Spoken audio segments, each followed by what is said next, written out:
Hi everyone who's following me on my breast cancer journey or my YouTube. I know it's been a while since I said anything, um, but one second.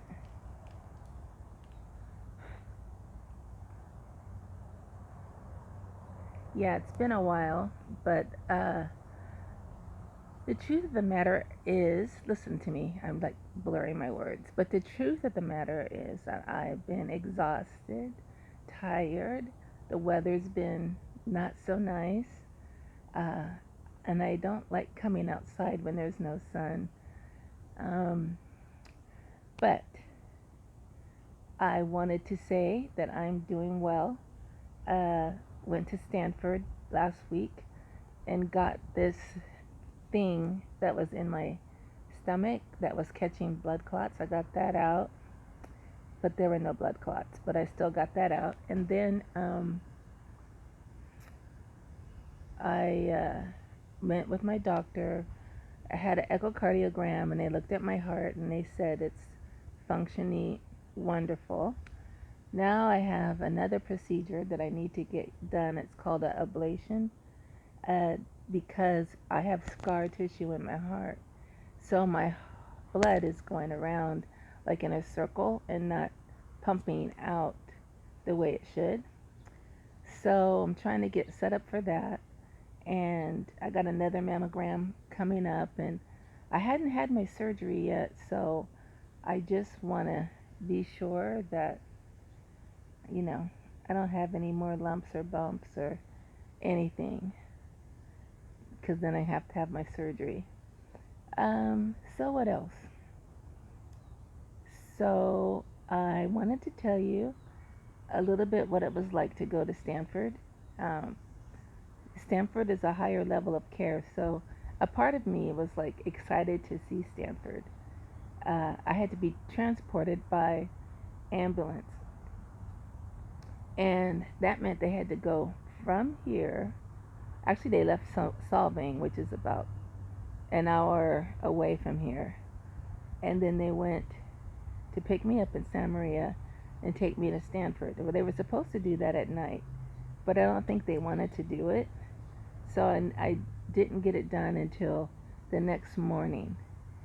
And if those they were girls that picked me up, and if those girls didn't find every bump and every pothole in the highway, I don't know what they did. I don't know if they created it the night before. I was laying on a gurney and I literally bumped all the way there. It was horrible. And all they had to say was, "I'm sorry, ma'am. We're sorry, ma'am. We're sorry, ma'am." Oh my goodness. Then they finally get me to Stanford. It's a huge place. I had to go to floor J.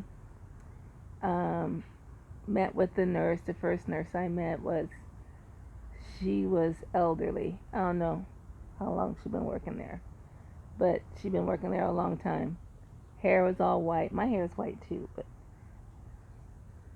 this is kind of premature, but I don't want to dye it right now because it gets me where I need to go. um, but anyway, actually it's white in the front and black in the back. That's kind of the weird part, like a Cruella de Vil. But anyway, she wasn't too nice. And then there was another girl. Her name was Shohat. She's from Ethiopia, and she was super nice. And I guess Shohat means show your food. It's kind of weird name, but anyway, she was a sweetheart. She made up for Nurse Ratchet. No. Anyway, the food at Stanford was horrible, like terrible, and you hardly got you didn't get fed the way you get fed like at Marion. Morning, lunch, dinner. Uh, choose what you want, but morning, lunch, dinner. There is like it's up to you to make a menu. and it's up to you to, you know, say what you want and when you want it and stuff like that. So sometimes if I didn't get it in, it's like it would be late, but I still want to order breakfast. I mean, I could still do that, but their food was not very good. And thanks to Shohat, she just told me if you need something with the food, make sure you get as much as possible. Like if you're gonna get a hamburger, let's say you order a hamburger, they're gonna give you a hamburger and buns. That's it. If you want other stuff, you got to add it. If you want lettuce, tomatoes, onions, mustard, ketchup, anything you want, you have to add it. It's not a given. So if you ordered like oatmeal, you would have to make sure you had, you know, the dairy, the butter, the if you wanted sugar or Splenda, you had to order that separately, or you would just get like a bowl of oatmeal. So it took me a while to catch on to that. Um, and if you don't know where Stanford is, it's in a city, Palo Alto. It's Northern California. It's not far from Oakland, not far from the Bay Area. A lot of people commute there from San Jose and they go to Stanford. It's a really expensive place. Very few people can afford to live there. And so why did I say that? Is to say that the area is kind of ritzy. A lot of my nurses, they look like, I had one nurse, I swear her name was Melissa. I think she had to have been 16. If she was 18, she just turned 18. She was so young. And, it's a very high, they push people to do well. So anyway, one thing I didn't like about Stanford, actually several things I didn't like, but it's a teaching hospital and they work all night long. It's not like my hospital where they have ancillary departments like respiratory or x-ray, etc. They work, 8 to 5, and then if you have to have any of that other stuff, it's an emergency. These guys work all day, all night long, so that means the patient is working all day and all night long. So you're not going there and getting like, oh, today you're going to have an echocardiogram. It's like today you're going to have an echocardiogram, an MRI, a CAT scan, blood work, another MRI, or another CAT scan. And so it never stopped. One day, and Steve was there, he counted I had 7 different procedures done. And it just became too much. And they would do a procedure any time of the day and night. So one time, they had me scheduled for 1:18 in the morning to go get a CAT scan. And I just had it, I had respiratory, I had, different x-ray. I mean, it was like they would keep spinning the wheel. Just keep spinning and spinning. It's like, so finally I was just like, I can't take it anymore. I can't take it anymore. And they're like, are you refusing? I was like, yes, I'm refusing. I can't take it. I can't do this anymore. They would take you, and I couldn't walk. So most of the time, they would have the commode right by my bed. But this particular time, they had me in the CAT scan. It was 1:18. I had to use the bathroom. And there was nothing there. No commode or bedpan or anything there. And I was like, I don't know if I can hold this. But I was like, you guys got to do something. And then they were like trying to get me, can't you hold it? Can't you hold it? And I was like, I can't. And anyway, it ended up that somehow I was able to hold it and get to my floor. But it was just like, they're just on this cycle. And, being there a patient very long, I was probably there a couple weeks and a half. I started to get my independence as a patient and just be like, I don't want you to do this. I don't want you to do that. I refuse you doing this because it was too much.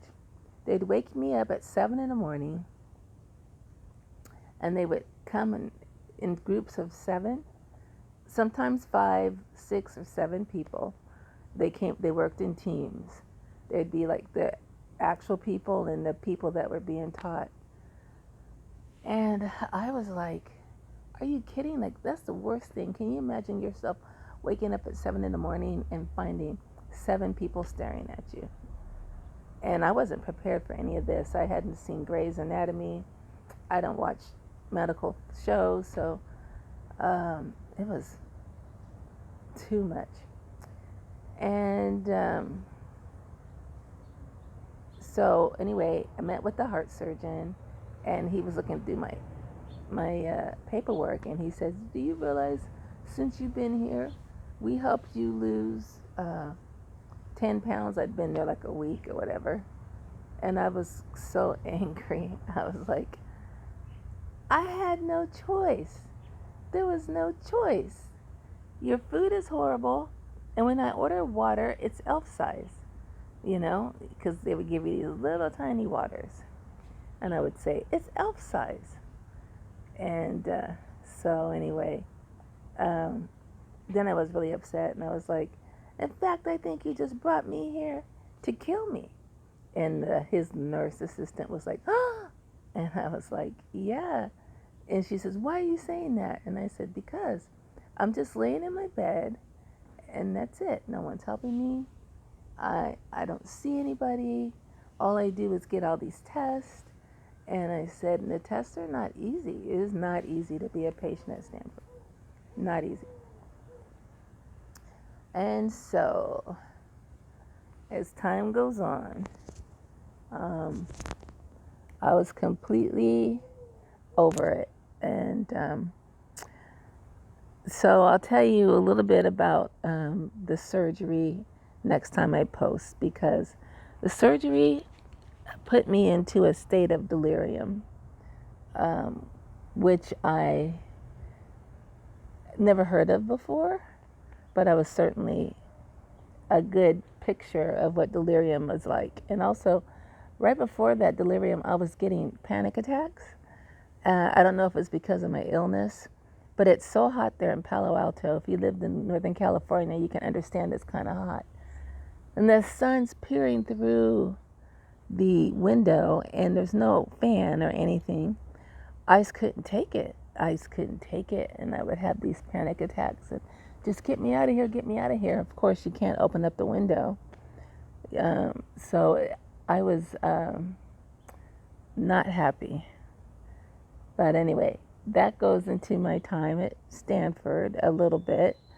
You can't get all the emotions out, because every day there was a new emotion that came out, just because of all the tests and, humiliation because, like, when my husband would come and visit me, they would say, oh, who is that? Is that your grandson? I would be like, no, it's not my grandson. But of course, my hair was gray and his hair was black. So they were thinking he was my grandson. And just did not enjoy it at all. But they did help me, and I'll talk a little bit about my operation next. But thank you for following my journey. Thank you for patience. And I hope that you're blessed and walking with the Father. And I'm walking with the Father. He loves you, and I love you too. And have a wonderful day. All right, bye-bye.